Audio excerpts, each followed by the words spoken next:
Alhamdulillah, bismillahirrahmanirrahim. Assalamualaikum warahmatullahi wabarakatuh. Alhamdulillahirabbil alamin.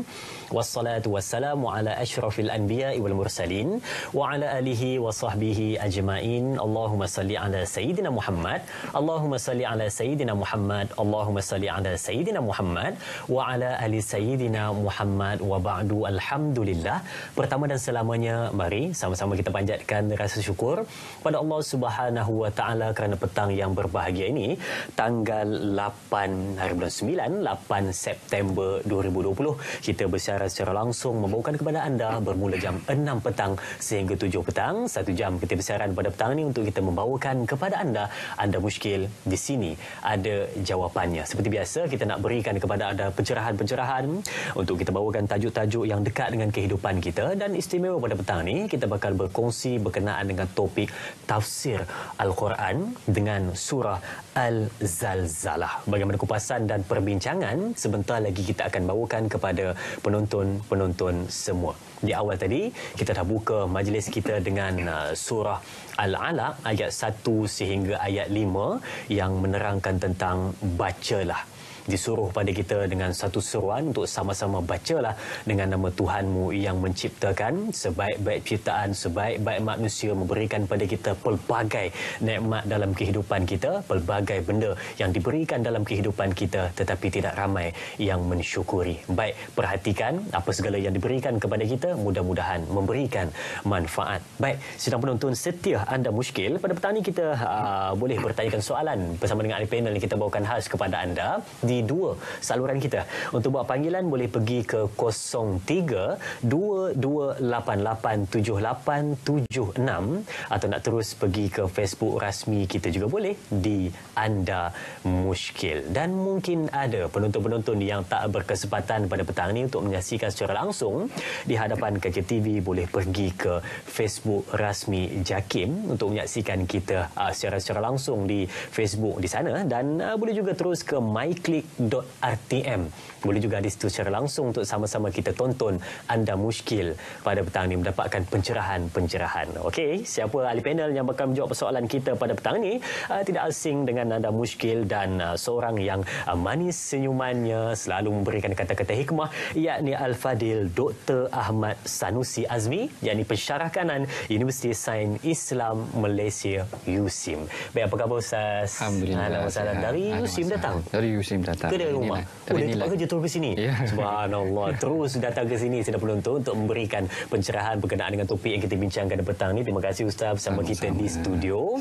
Dan sedang penonton, tanpa membuang masa, jom kita dengarkan dahulu mukadimah perbincangan dan apa sebenarnya yang nak dibawa di dalam surah Al-Zalzalah. Silakan Ustaz. Baik, bismillahirrahmanirrahim. Alhamdulillahirabbil alamin wassalatu wassalamu ala asyrafil anbiya wal mursalin sayyidina Muhammadin wa ala alihi wa ashabihi ajma'in. Amma ba'.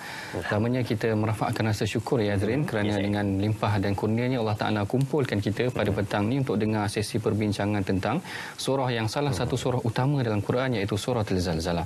Surah Zalzalah ini adalah surah yang ke-99 kalau kita tengok mushaf ataupun kalau kita tengok Quran pada hari ini, ianya adalah dalam turutan yang ke-99. 99. Kemudian ada yang menarik berkenaan tentang surah ini adalah seperti mana yang diriwayatkan oleh Al-Imam Ahmad. Al-Imam Ahmad meriwayatkan tentang satu kisah bagaimana seorang lelaki atar rajula ila Nabi sallallahu alaihi wasallam. Seorang lelaki datang kepada Rasulullah sallallahu alaihi wasallam, lalu dia kata kepada Rasulullah, "Ya Rasulullah, aqri'ni suratan minal Quran." Wahai Rasulullah, bacakan aku satu surah daripada Quran ataupun bacakan aku sesuatu daripada Quran. Lalu Rasulullah membacakan ke atasnya ataupun Rasulullah arahkan kepada dia supaya dibacakan kepadanya surah yang dimulakan dengan Alif Lam Ra. Tiba-tiba lelaki itu menjawab. Lelaki itu kata dia kata, "Kabarat sinni, aku ni orang tua. Washtaddat qalbi, dan hati aku teras keras, wa ghaladha lisani, dan lisan aku pun dah payah nak baca surah-surah panjang ni. Jadi engkau bacakan kepada aku surah lain ada tak Rasulullah?" Lalu Rasulullah membacakan ataupun mengarahkan dia supaya membacakan surah yang dimulakan dengan Hamim pula. Lalu lelaki itu menjawab jawapan yang sama kerana surah tu agak panjang untuk dia. Lalu sehinggalah lelaki itu kata kepada Rasulullah, "Ya Rasulullah, aqri'ni suratan jami'ah."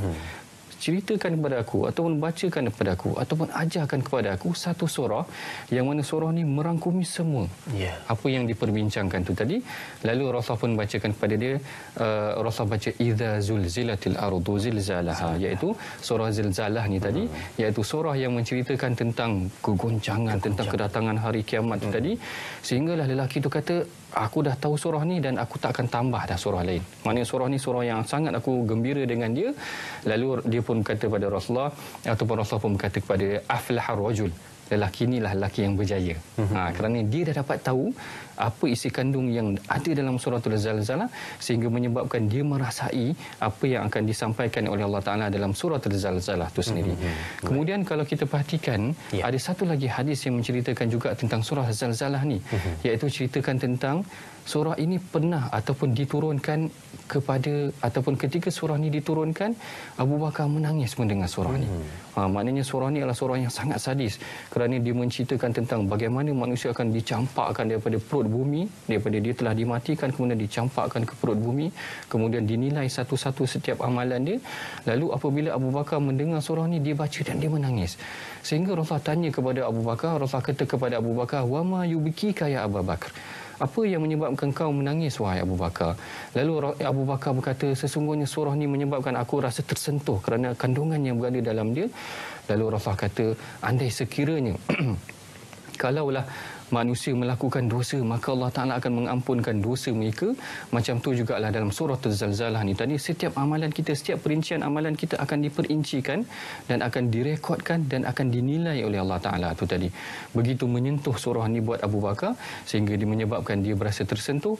Dan inilah antara kandungan utama surah Zalzalah ni tadi, yang mana orang yang akan membacanya sepatutnya merasai ataupun menjiwai keseronokan ataupun ketakutan tentang surah Zalzalah dan apa yang akan dibawa buatnya di akhirat. Ini sedikit mukadimah tentang, mungkin panjang sikit mukadimah ni, kata apa.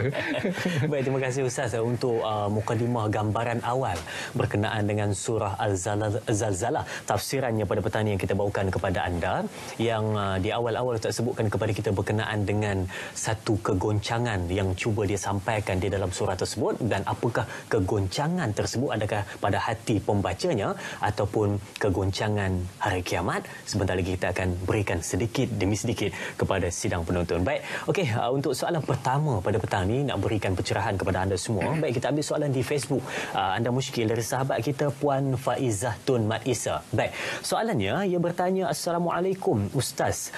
Soalan saya Ustaz ada dua. Yang pertama, adakah nama Al-Zalzalah diambil dari kata zilzal yang terdapat pada ayat pertama surah ini yang berarti kegoncangan? Baik. Dan soalan yang kedua, adakah surah Al-Zalzalah ini Allah Subhanahu Wa Taala mengkhabarkan apa yang terjadi pada hari kiamat, di mana saat itu bumi bergoncang begitu dahsyat dan meruntuhkan segala yang ada di atasnya, dan juga diterangkan bagaimana setiap amalan baik dan jelek, yakni buruk, akan menuai balasannya. Baik, terima kasih kepada sahabat kita Puan Faizatun Maisa atas soalan yang ditanyakan. Jadi katanya tadi tentang dua soalan itu, bagaimana tentang nama surah tersebut. Silakan. Baik.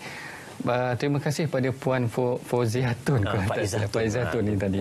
Soalan ni menggambarkan sebenarnya Tuan empunya dirinya dia tahu bahasa Arab. Kerana memang asal surah Zalzalah ni ambil daripada perkataan daripada ayat pertama surah Zalzalah, iaitu idza zulzilatil ardu zilzalaha. Maknanya perkataan dia zalzalah yang membawa maksud kegoncangan tu tadi. Dan kalau kita perhatikan perkataan bahasa Arab, sekiranya dia mengulangi dua kata dekat situ, zalzala, menggambarkan perlakuannya berulang kali. Maknanya zalzal bergoncang-goncang. Kalau silsilah, bersilsilah, dia silsilah macam tu. Ataupun kalau sol-sol, berderingan loceng tu tadi. Maknanya ini sir atau ini rahsia ataupun ini kaedah perkataan bahasa Arab. Dia menggambarkan kegoncangan. Kemudian juga surah Al-Zalzalah ni ada yang berpandangan bahawa namanya memang diambil daripada ayat yang pertama, daripada idza zulzilatil ardu zilzalaha. Tetapi sebahagian ulama, sebagai contoh Al-Imam Ibn Ashur, di dalam tafsirnya meriwayatkan ataupun merekodkan beberapa nama yang disebutkan oleh para sahabat. Antaranya seperti mana yang diriwayatkan oleh Al-Imam Tirmizi. Al-Imam Tirmizi ada menceritakan tentang bagaimana Rasulullah mengatakan bahawa man qara'a surah idza zulzilatil ardu zilzalaha. Barang siapa yang membacakan surah Iza Zulzilat, bererti sebahagian sahabat menamakan surah itu sebagai surah Iza Zulzilat. Itu yang pertama yang disebutkan oleh Al-Imam Ibn Ashur.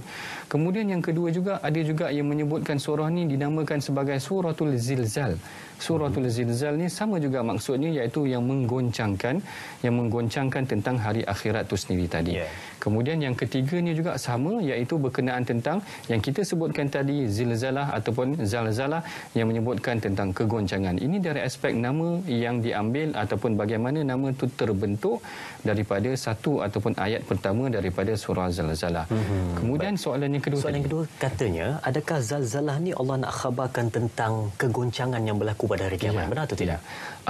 Kalau menurut tafsirnya, Al-Imam Qurtubi ada menceritakan bagaimana yang direkodkan oleh Sayyidina Abdullah bin Abbas. Macam kita sebutkan tadi pada awal tadi ataupun pada sebelum ni, Sayyidina Abdullah bin Abbas ni adalah pakar rujuk dalam bidang tafsir. Para sahabat sekiranya ada perselisihan dalam bidang tafsir, maka dia akan merujuk kepada Abdullah bin Abbas.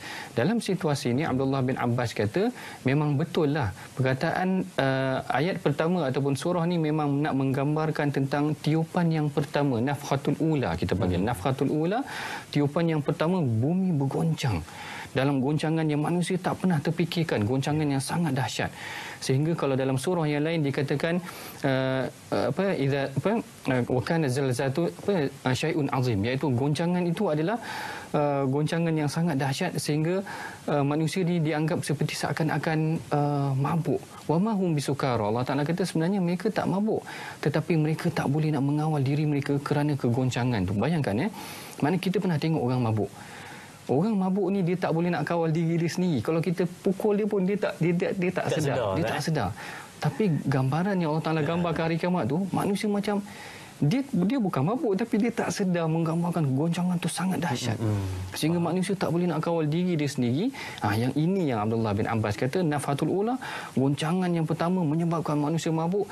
Goncangan yang kedua, bumi ni memuntahkan apa yang ada dalam badan dia. Kerana ayat yang kedua dikatakan wa akhrajatil ardu athqalaha. Maka bumi pun meluahkan ataupun melontarkan apa yang ada dalam isi perut itu tadi. Jadi betul lah soalan yang disebutkan oleh penanya ataupun penanya itu tadi berkenaan tentang apa yang nak disampaikan tu memang tentang goncangan dan luahan dan huru-hara yang berlaku pada awal hari kiamat nanti. Kegoncangan tersebut maknanya adalah kegoncangan pada hari kiamat. Kegoncangan permulaan hari kiamat. Permulaan itu sendiri, bila mana kegoncangan tiupan sangkakala pertama bergoncang bumi, seluruh alam, maka akan terjadilah kiamat. Di situlah satu ketakutan yang bakal dialami oleh seluruh yang ada di alam ini. Baik, dan kalau kita lihat pula soalan yang seterusnya di Facebook dari sahabat kita Ana Karnina. Dia bertanyakan soalan berkenaan dengan mukadimah juga untuk surah ini. Katanya, Assalamualaikum Ustaz. Soalan saya, adakah surah Madaniyah iaitu surah Al-Zalzalah ini menceritakan dahsyatnya kiamat yang mereka kufur dan tidak beriman? Adakah katanya hanya untuk mereka? Dan soalan yang kedua katanya, siapakah 3 golongan yang akan mengakui dosa mereka? Mohon penjelasan dari Ustaz. Terima kasih. Terima kasih juga kepada sahabat kita Ana Karnina. Soalan yang ditanyakan juga 2 soalan yang diberikan. Ustaz, bagaimana? Silakan. Katanya Makkiyah atau Madaniyah soalan? Baik, nampaknya sama macam penanya yang pertama. Mereka ni maknanya mengetahui tentang sedikit ilmu Al-Quran. Maknanya tahu Madaniyah, tahu Makkiyah. Surah Zalzalah ni sebenarnya diperselisihkan oleh sebahagian oleh ulama. Maknanya sebahagiannya mengatakan Madaniyah. Sebagai contoh, Sayyidina Abdullah bin Abbas dengan Qatadah, mereka berpandangan bahawa surah ni adalah surah Madaniyah. Surah Madaniyah ni adalah surah yang diturunkan selepas daripada hijrah, iaitu dia fokuskan kepada ahli-ahli Madinah. Manakala surah Makkiyah adalah surah yang diturunkan sebelum daripada hijrah. Tetapi sebahagian ulama, sebagai contoh Al-Imam Ibn Kathir di dalam tafsirnya berpandangan bahawa surah ini adalah surah Makkiyah. Macam tu juga dengan Said Qutb di dalam tafsirnya Fi Zilalil Quran, dia berpandangan bahawa surah Zalzalah ini adalah surah Makkiyah kerana nature-nya perbahasan dalam tu adalah berkenaan tentang hari kiamat dan isu akidah. Pada kebiasaannya Azrin, isu akidah ni memang Allah Ta'ala akan ceritakan dalam aspek surah-surah Makkiyah, iaitu surah-surah yang diturunkan awal untuk memperkukuh akidah umat Islam. Kerana waktu tu orang Quraisy dia mempertikaikan hari kiamat. Dia orang bertanya macam-macam tentang hari kiamat, tak percaya tentang hari kiamat, bahkan ada yang cabar Allah Ta'ala. Dan kalau Madaniyah lebih pada hukum hakam. Ya, betul. Madaniyah lebih pada hukum hakam. Yang ini dari aspek soalan yang pertama tadi berkenaan tentang Madaniyah ataupun Makkiyah. Manakala yang kedua berkenaan tentang mereka yang akan mengakui dosa-dosa mereka. Pada hakikatnya sebenarnya secara tidak langsung tubuh badan mereka akan menjadi saksi. Yang ni yang biasa kita baca dalam surah Yasin, yang mana Allah Ta'ala akan watukallimuna aidihim, maknanya tangan-tangan mereka yang tolong cakapkan untuk mereka. Bayangkan tuan-tuan, maknanya pada hari kiamat ni nanti bukan manusia yang akan mengakui buat dirinya, tubuh badan kita yang akan merekodkan apa yang kita lakukan. Allah, tuan-tuan, sebenarnya yang ni memang kita kena ambil iktibar betul-betul. Malu kita dengan Allah Ta'ala kerana setiap tubuh badan kita yang akan menjadi saksi di sisi Allah Ta'ala. Tangan ini yang Omar katakan, bila mana dia nak berdoa, dia tengok tangan dia menangis, tuan-tuan.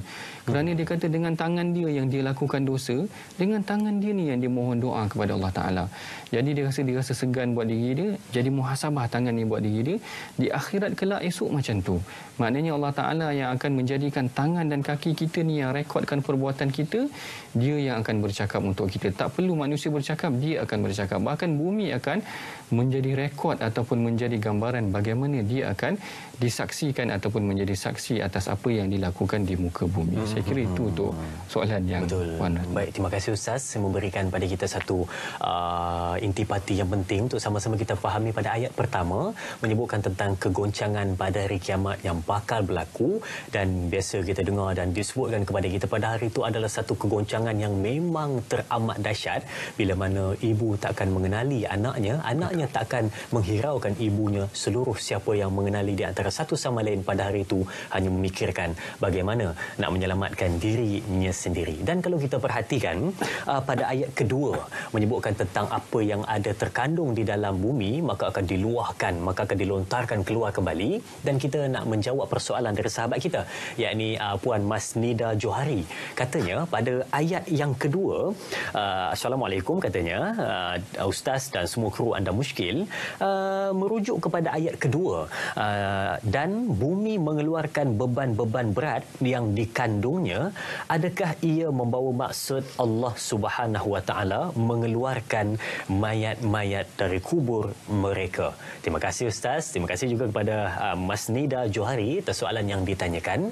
Jadi adakah maksudnya bila mana mengeluarkan apa yang ada di muka bumi itu membangkitkan kembali mereka yang telah tiada? Bagaimana Ustaz? Betul. Terima kasih pada Puan Masnida atas soalan itu tadi. Yang ini telah disebutkan juga oleh Al-Imam Qurtubi dalam menghuraikan tafsir ayat yang kedua. Allah Ta'ala sebutkan wa akhrajatil ardu athqalaha. Jadi dalam ayat ni Allah Ta'ala kata bumi akan meluahkan, melempahkan athqalaha, iaitu isi kandungnya.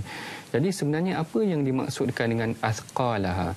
Menurut Al-Imam Abu Ubaid, macam tu juga dengan Wal-Akhfash. Al-Akhfash menyebutkan perkataan thaqal ni adalah satu beratan, bebanan yang menduduki di dalam bumi dan di atas bumi. As-thaqal.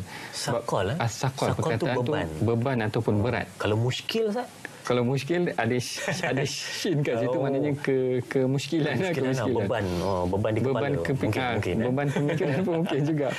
Tapi as-saqal ni lebih kepada timbangan. Nanti kita akan pergi kepada mithqala dzarrah, berat timbangan yang mithqala dzarrah tu tadi. Jadi as-saqal inilah bebanan yang ada dalam perut muka bumi, Allah Taala luahkan tu nanti. Jadi bumi akan melempahkan as-saqalaha, kandungan yang ada di dalam perut muka bumi itu tadi.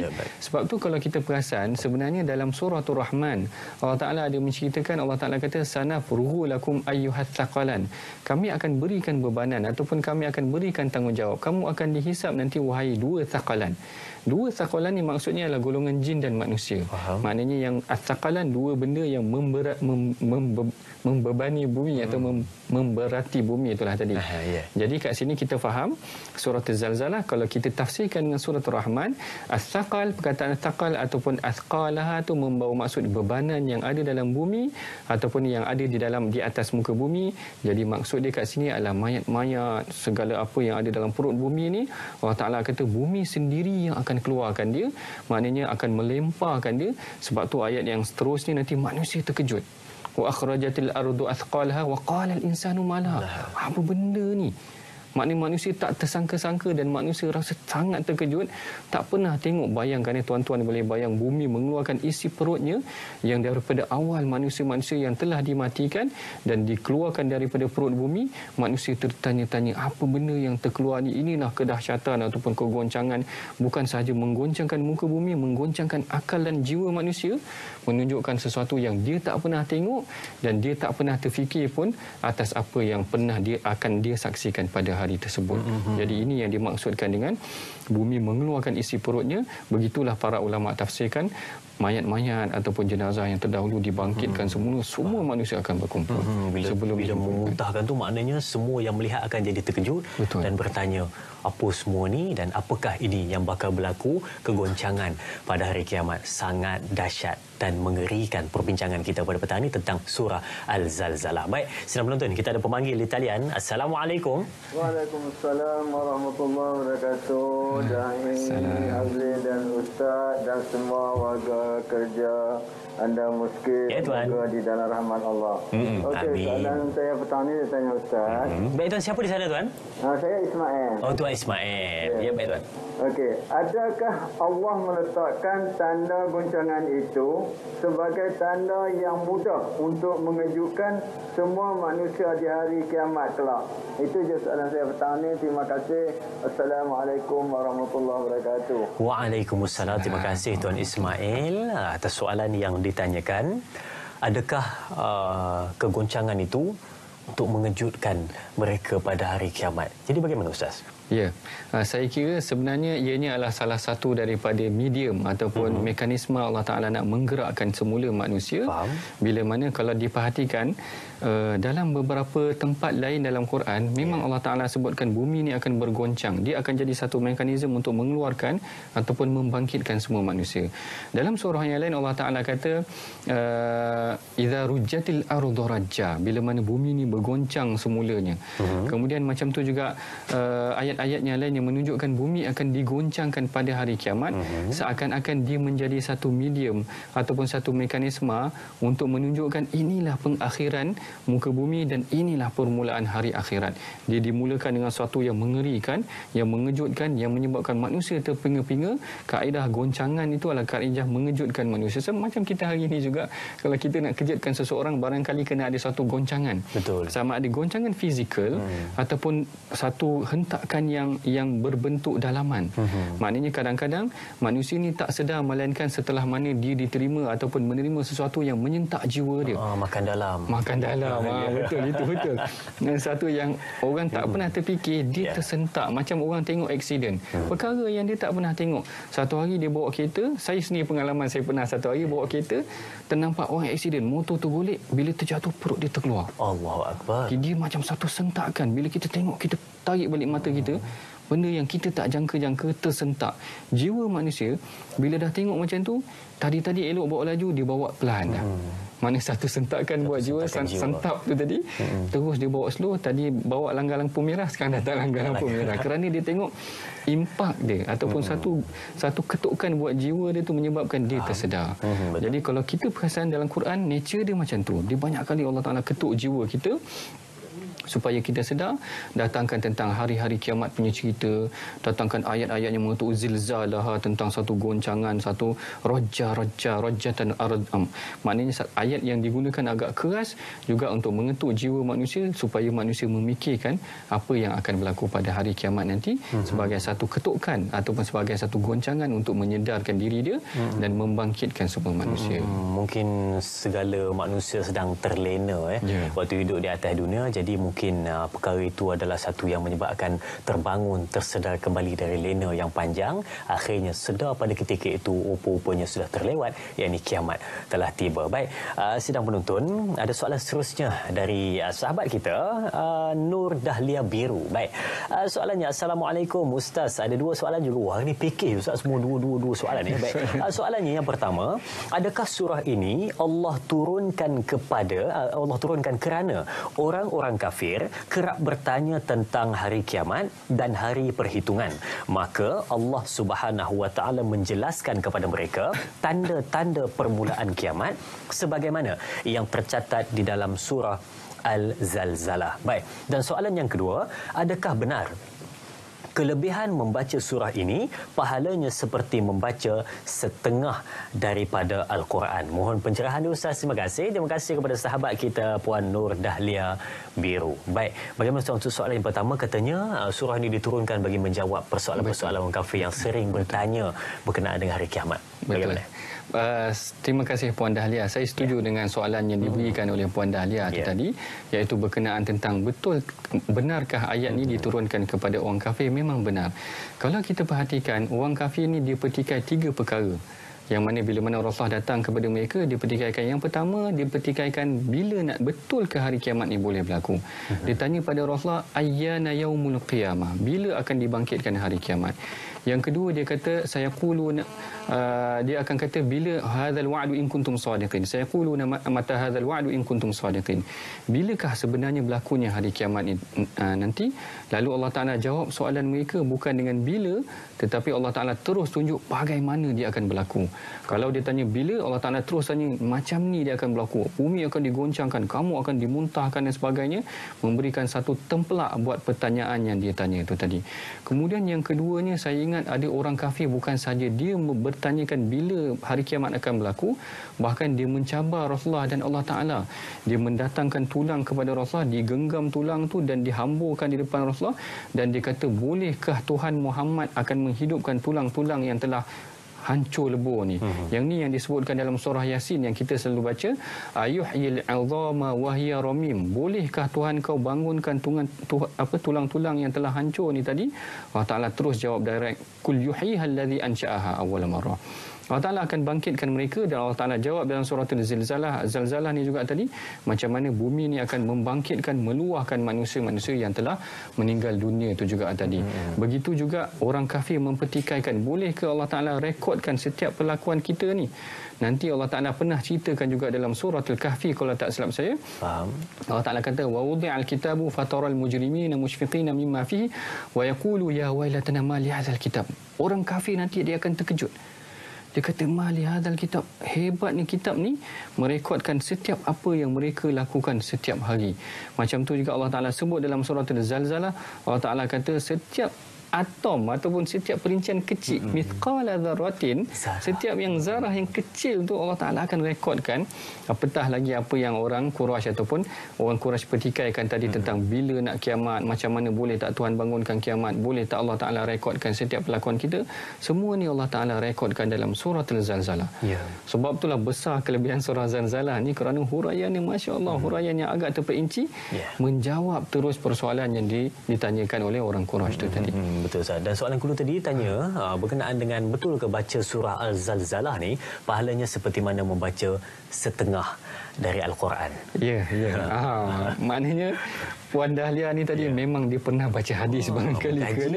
Dia pengkaji juga. Kerana dalam hadis memang ada sebutkan sebenarnya tuan-tuan yang katakan idza qara'ta ataupun idza quri'at ataupun siapa yang baca surah Al-Zalzalah, idza zulzilatil ardu zilzalaha ta'dilu nisful Quran. Ianya menyamai sebahagian ataupun separuh daripada Quran tu tadi. Tetapi perbahasan berkenaan tentang hadis ni ada yang mempertikaikannya dari aspek riwayat ataupun status hadis tu tadi. Hadis ni diriwayatkan oleh Al-Imam Tirmizi, yang mana yang merekodkan hadis ini ataupun yang mengingati hadis ini adalah Sayyidina Anas, kemudian Sayyidina Abdullah bin Abbas, kemudian macam tu juga dengan Sayyidina Abu Hurairah. Ketiga-tiga sahabat ni pernah dengar. Dua daripada mereka direkodkan oleh Al-Imam Tirmizi, satu daripadanya di dalam kitab Ibn Sunni, dalam kitab sunnahnya. Tetapi ketiga-tiga riwayat ni nampaknya hadis ni dhaif. Nampaknya hadis ini dhaif dan sebahagian ulama dia tidak berpakai ataupun dia tidak berhujah dengan hadis dhaif. Tetapi dari aspek bab pengharusan pengamalan ataupun fadailul a'mal, ada yang mengharuskan sekiranya hadis itu tidak berapa kuat yang dhaif. Tetapi yang menarik ini dalam perkara ini sebahagian salafus salih. Sebagai contoh, saya bagi contoh antaranya sebagai contoh Ma'mar Ibn Rashid, antara tabi'in yang hebat di zaman dia dalam bidang hadis.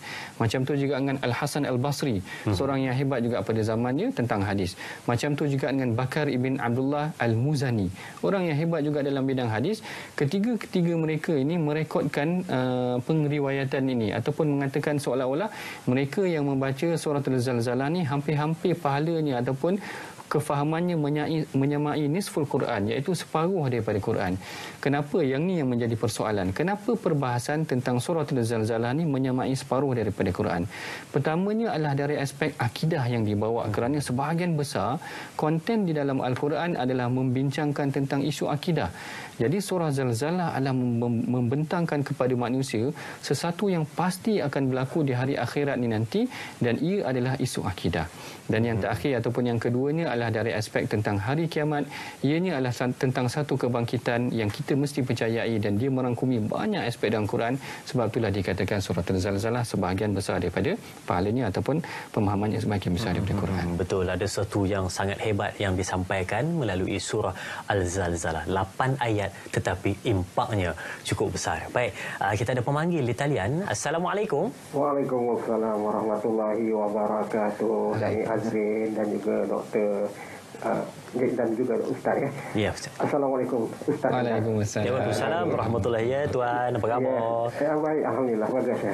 Bagus. Lagi bagus ya. Apa soalannya Tuan? Jadi soalan saya juga Ustaz ya, bagaimana Ustaz dah menerangkan secara jelas tadi surah Al-Zalzalah, mana Allah Subhanahu wa taala ingin membuktikan kekuasaannya kepada orang-orang kafir ya. Jadi soalan saya Ustaz, adakah orang-orang kafir saja ayat ini ditujukan, amaran keras ini, pembuktian ini ditujukan kepada orang kafir ataupun kepada kita juga pada masa ini Ustaz? Yang kedua, saya nak tanya, ayat ini ayat Makkiyah ataupun Madaniyah ke Ustaz? Diturunkan di Mekah ataupun di Madinah Ustaz? Itu soalan saya Ustaz dan Da'i. Terima kasih banyak Ustaz dan Da'i. Assalamualaikum. Waalaikumsalam warahmatullahi. Terima kasih Tuan Omar atas soalan yang ditanyakan. Dua soalan Tuan Omar kongsikan sebentar tadi. Yang pertama berkenaan dengan adakah surah ini diturunkan ataupun nak disampaikan kepada orang yang kafir ataupun untuk semua sekali, ataupun dan soalan yang kedua bertanyakan Tuan Omar mengingatkan kita sekali lagi tentang adakah surah ini ayat Makkiyah atau Madaniyah. Dan Ustaz, bagaimana untuk soalan pertama? Okey, baik. Soalan pertama adalah soalan yang bagus. Walaupun sebenarnya konten dia adalah banyak menargue ataupun mempersoalkan, menetapkan kefahaman tentang akidah, tetapi sebenarnya ianya adalah untuk seluruh manusia sama ada Muslim dan bukan Muslim sendiri tadi. Faham? Perhatikan bagaimana saya bacakan pada awal perbincangan tadi tentang hadis daripada Saidina Abu Bakar. Bagaimana surah ni ketika mana diturunkan, Abu Bakar menangis mendengarnya. Yang ni yang paling penting, biarlah orang kafir dengan fahaman dia, tetapi Muslim tu sendiri mesti mengimani dan mempercayai bahawa apa yang diturunkan di dalam Al-Quran ini bukan sahaja untuk refleks ataupun respon kepada orang kafir, tetapi secara tak langsung memberikan kepada orang Islam itu sendiri. Sebab tu Allah Ta'ala kata, wa idza tuliyat alaihim ayatuhu zadatuhum imana. Orang beriman ni, idza dzukirallahu wajilat qulubuhum, bergetar jiwa mereka. Orang beriman bergetar jiwa mereka apabila dibacakan ataupun mengingati Allah. Wa idza tuliyat alaihim ayatuhu zadatuhum imana.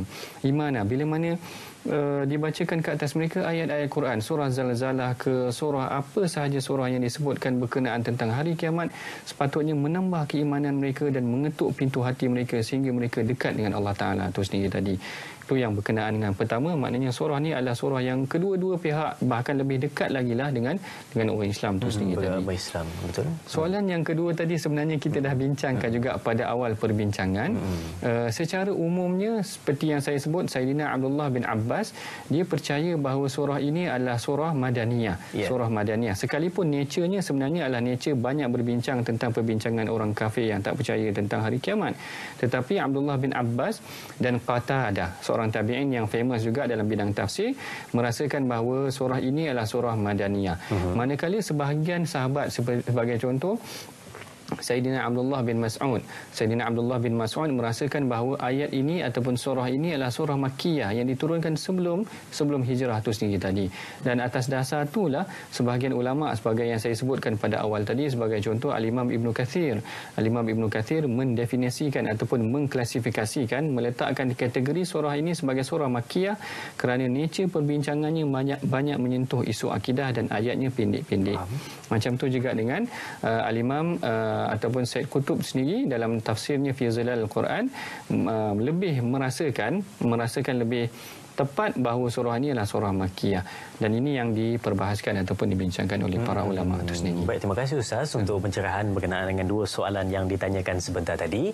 Yang pertama, untuk siapa sebenarnya cuba disampaikan surah ini, untuk kedua, tambah lagi bagi kita yang beragama Islam, mesti ada dapat sesuatu tamparan hebat dalam kehidupan kita. Dan terima kasih Tuan Omar kerana mengingatkan kita sekali lagi. Mungkin ada penonton-penonton yang terlepas berkenaan dengan Makkiyah atau Madaniyah. Baik, sidang penonton, kita nak berehat seketika. Jangan ke mana-mana. Kembali selepas ini bersama Anda Muskil. Di sini ada jawapannya.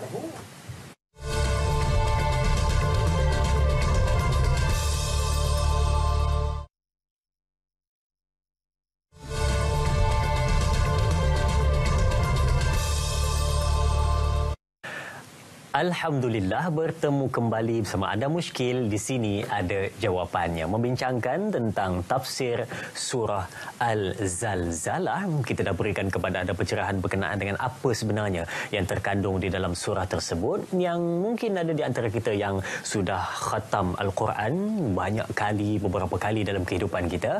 Tetapi dalam kita membaca ayat ini, lupa untuk melihat apakah maksud di sebaliknya dan apakah rahsia yang cuba disampaikan kepada pembacanya. Mudah-mudahan masuk ke dalam hati. Rupa-rupanya dua. Yang pertama, ayat tentang kegoncangan hari kiamat, dan yang kedua, adakah ayat tersebut menggoncang hati pembaca? Itu persoalan pada petang ni. Mudah-mudahan kita dapat sesuatu. Dan sidang penonton, mari sama-sama kita tinjau soalan seterusnya di Facebook Anda Muskil dari sahabat kita Izzara. Baik, soalannya, Assalamualaikum Ustaz. Baik, soalannya pertama, apakah surah Al-Zalzalah ini memberi galakan kita sebagai hamba Allah Subhanahu Wa Taala agar jangan meninggalkan amalan baik walaupun sedikit, dan mengingatkan kita supaya menjauhi larangan maksiat walaupun sekecil-kecilnya? Dan soalan yang kedua,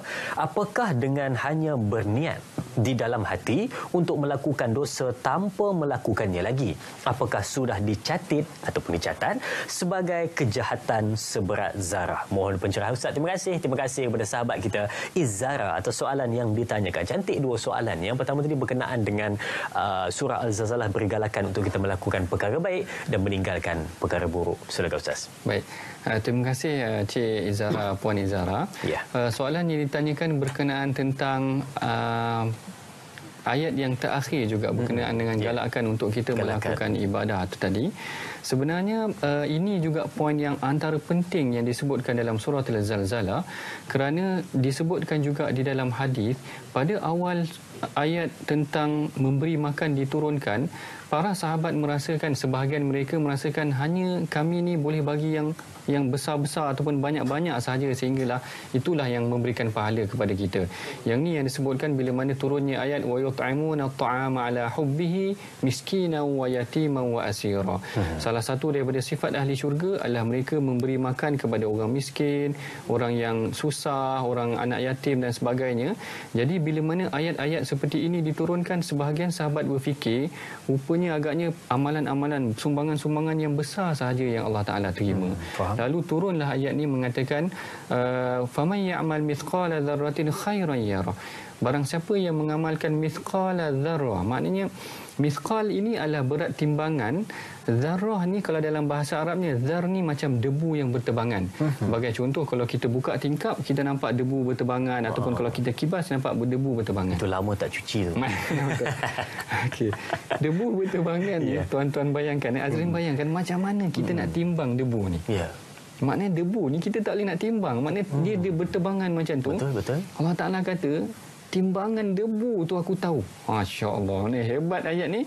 Faman ya'mal mithqala dzarratin khairan yarah. Siapa yang berat timbangannya berat debu berterbangan pun, kita akan rekodkan juga, menggambarkan detail dan sekecil-kecil amalan pun Allah Ta'ala suruh lakukan. Sebab tu kalau kita perasan, Rasulullah banyak dalam hadis suruh kita buat baik sahaja, suruh kita buat semua perkara kebaikan, tak kira sekalipun senyum. Yang ni yang saya suka. Rasulullah kata, la tahqiranna bil ma'ruf, jangan kau memandang rendah terhadap perbuatan yang baik, walau an talqa akhaka biwajhin taliq, sekalipun kau melihat wajah kawan kau dengan senyuman. Sebenarnya dalam biwajhin taliq ni, wajhin taliq ni bukannya senyuman pun, sebab taliq ni maksudnya adalah lapang. Bila tengok wajah dia jadi lapang. Macam tu, tengok muka Azrin jadi lapang, katakan itu. Jadi lapang ni yang Rasulullah maksudkan adalah muka yang lapang ni tak banyak effort sangat. Kalau setengah orang dia nak senyum tu susahlah effort dia nak senyum ke, mungkin dia sakit gigi tak boleh nak senyum. Tapi wajah yang lapang ni, muka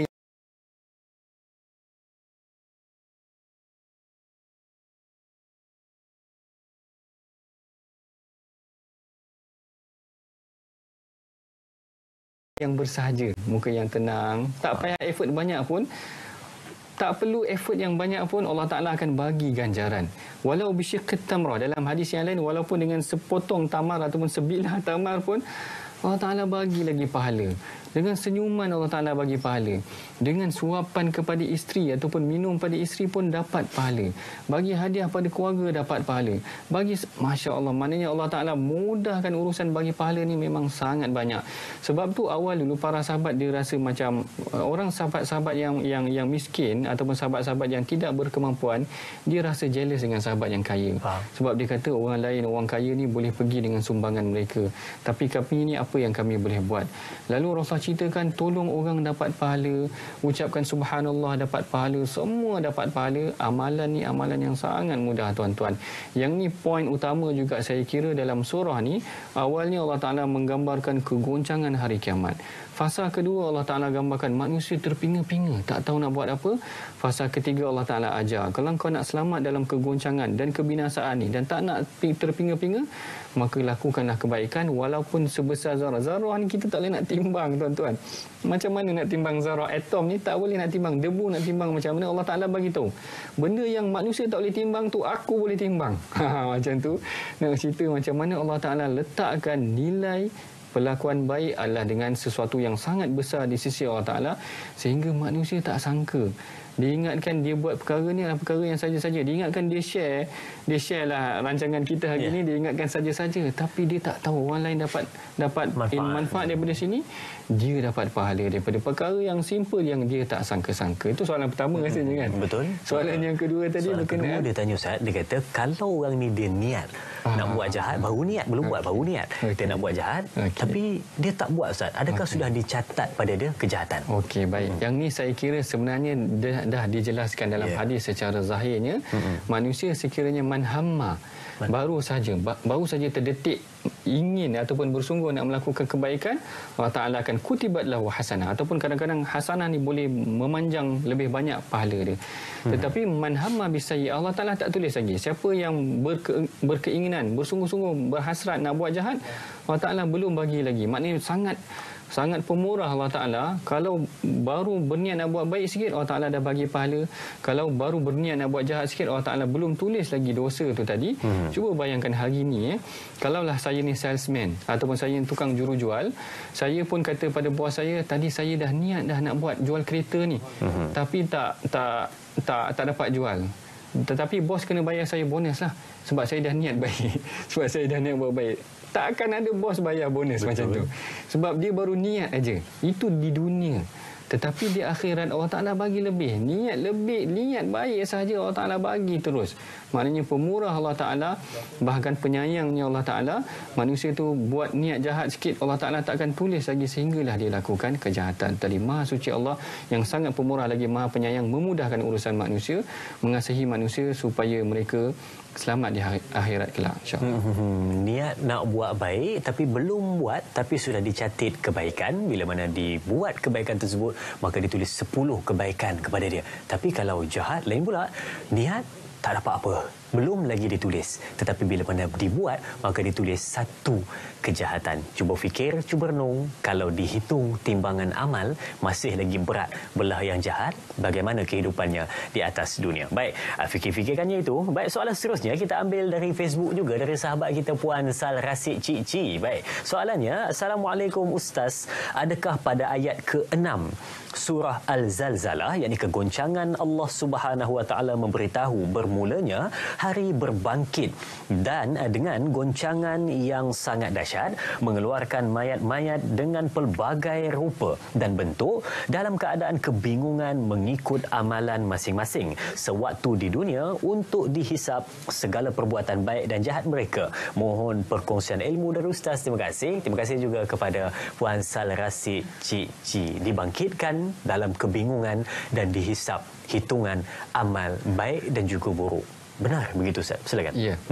Terima kasih Puan Sal Rasid berkenaan tentang soalan mengatakan tentang goncangan yang amat dahsyat tadi. Saya kira juga perbahasan ini perbahasan yang kita sentuh juga pada awal tadi berkenaan tentang dahsyatnya goncangan yang Allah Taala bagi pada hari kiamat. Idza zulzilatil ardu zilzalaha. Allah Taala ulang lafaz yang agak berat, zilzal. Idza zulzilatil ardu zilzalaha, berulang-ulang lafaz yang berat ni menggambarkan goncangan itu adalah goncangan yang idza rujjatil ardu rajja. Bila dia bergoncang, bumi akan bergoncang sungguh-sungguh, menggambarkan goncangan tu goncangan yang sangat dahsyat ataupun maha dahsyat, sehingga kan yang disebutkan dalam Quran, Allah Taala kata inna zalzalatas saati syai'un azim, iaitu goncangan hari kiamat adalah goncangan yang sangat luar biasa. Macam juga disebutkan tadi, manusia seperti kebingungan, ataupun dalam lafaz yang lain manusia seperti mabuk. Bingung dan mabuk ni maknanya keadaan ataupun dia punya state, keadaan dia dalam keadaan yang dia tidak sedar diri ataupun dia tidak boleh mengawal diri dia sendiri. Sehingga kan ayat yang lain Allah Taala menceritakan kandungan seseorang yang mengandung ketika berlakunya hari kiamat tu boleh gugur, menggambarkan maknanya satu hentakan yang kuat. Walaupun dia mengawal diri dia, maknanya dia tak boleh nak kawal diri dia, kerana goncangan yang berlaku tu adalah satu goncangan yang amat dahsyat yang menyebabkan manusia menjadi seperti bingung, bahkan mereka seakan-akan mabuk, dan mereka sehingga kan orang mabuk ni dia tak kenal orang, betul tak? Ada ya Azrin. Maknanya nak ceritakan macam mana hari kiamat tu manusia ni dah kebingungan ataupun tak sedar diri sehingga dia tak kenal ibu ayah, dia katakan macam tu. Ataupun kedahsyatan yang berlaku pada hari kiamat ni menyebabkan dia tak boleh nak mengawal jiwa dia ataupun tak mengenal sesiapa yang berada di sekitarnya, sehingga dia hanya memikirkan tentang diri dia sahaja.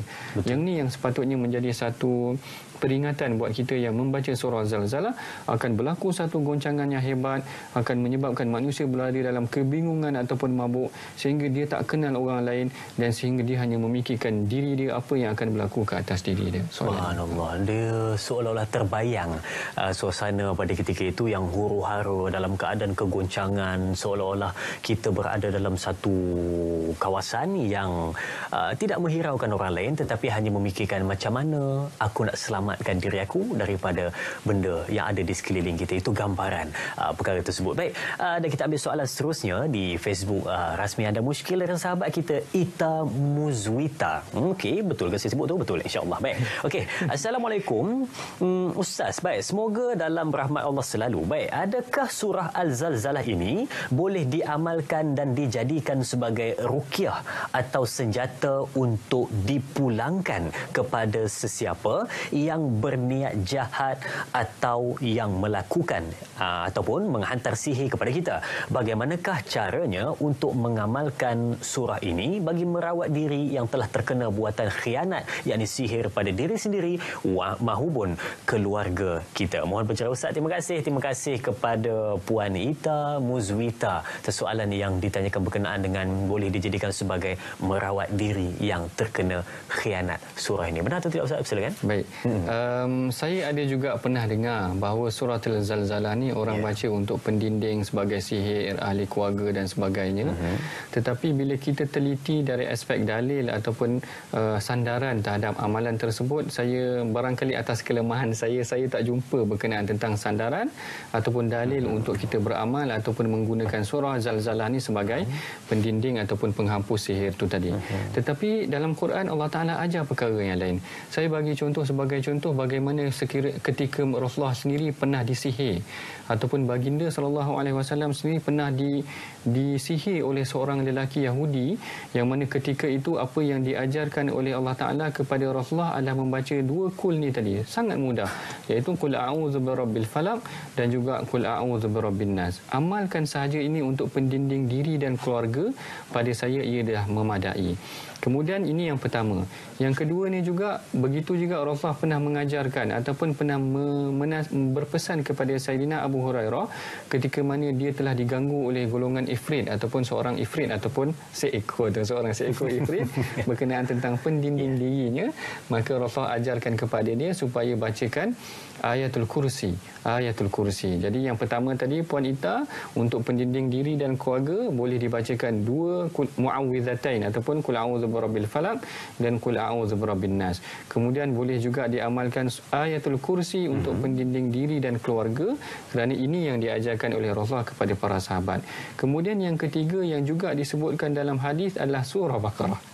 Tapi surah Baqarah ni agak panjang tetapi sebahagian kawan-kawan saya ataupun ada dulu kawan-kawan memang pernah jemput, kalau nak masuk rumah baru ataupun dia nak housewarming katakan housewarming itu tadi, tidaklah dia lakukan perkara ni, melainkan dia buat bacaan surah Baqarah ni supaya mudah-mudahan memberkati ataupun ambil amalan daripada hadis Nabi itu tadi.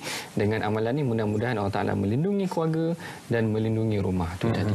Betul. Dan mungkin kesimpulannya boleh kita sebutkan sebagai ayat Quran adalah pendinding dalam kehidupan kita. Rajin membaca, amalkan, dan mudah-mudahan dapat memberikan satu penjagaan dalam kehidupan kita. Kita jaga Allah, Allah jaga kita. Baik, setiap penonton, jom kita dengarkan rangkuman untuk kita jadikan sebagai nota penting untuk kehidupan kita, dan khususnya apa yang kita bincangkan pada hari ini untuk kesimpulan Ustaz pada petang ini. Ringkas kesimpulan kita. Silakan. Baik. Saya bahagikan surah Zalzalah ni kepada 3 bahagian. Bahagian pertama, Allah Ta'ala nak ingatkan kita tentang dahsyatnya berlaku hari kiamat. Bahagian yang kedua, Allah Ta'ala bayangkan manusia pasti akan terpinga-pinga. Dan bahagian yang ketiga, Allah Ta'ala bayangkan orang yang selamat daripada terpinga-pinga itu ataupun akan terselamat di hari akhirat ni adalah orang yang beramal dengan segenap amalan yang baik walaupun amalan tu sedikit. Jadi setiap kali kalau tuan-tuan baca surah ni dalam solat, ingatlah 3 perkara ni, bahawa kita ni akan dibangkitkan di hari akhirat. Kemudian kita akan menjadi kebingungan, kita sendiri tak sedar orang lain, kita tak kenal mak ayah anak kita, melainkan kita hanya akan boleh bergantung dengan amalan kita sendiri sahaja. Ingat perkara ni dalam solat, setiap kali kita baca, mudah-mudahan Allah Ta'ala akan menyuburkan iman dalam jiwa kita, insya-Allah. Insya-Allah. Alhamdulillah. Terima kasih diucapkan kepada Al-Fadil Dr. Ahmad Sanusi Azmi, Pencerakanan Universiti Sains Islam Malaysia, atas kupasan, pencerahan dan ilmu yang diberikan pada petang ni. Dan tidak lupa, terima kasih diucapkan kepada semua penonton setia Anda Muskil yang duduk di hadapan Kecil TV menyaksikan sehingga ke penghujungnya. Dan ingatkan kembali, diberikan kepada kita tadi 8 ayat surah ke-99 di dalam Al-Quran, surah Al-Zalzalah. Kegoncangan, cerita tentang kegoncangan pada hari kiamat. Adakah menggoncang hati kita yang membaca ataupun tidak? Fikirkan perkara itu bila aku baca, di mana hati kita. Baik sidang penonton, mudah-mudahan kita bertemu lagi. Ambillah segala apa yang disampaikan. Terima kasih diucapkan kepada semua dan teruskan menonton Anda Muskil. Di sini ada jawapannya. Sekian, Assalamualaikum warahmatullahi wabarakatuh.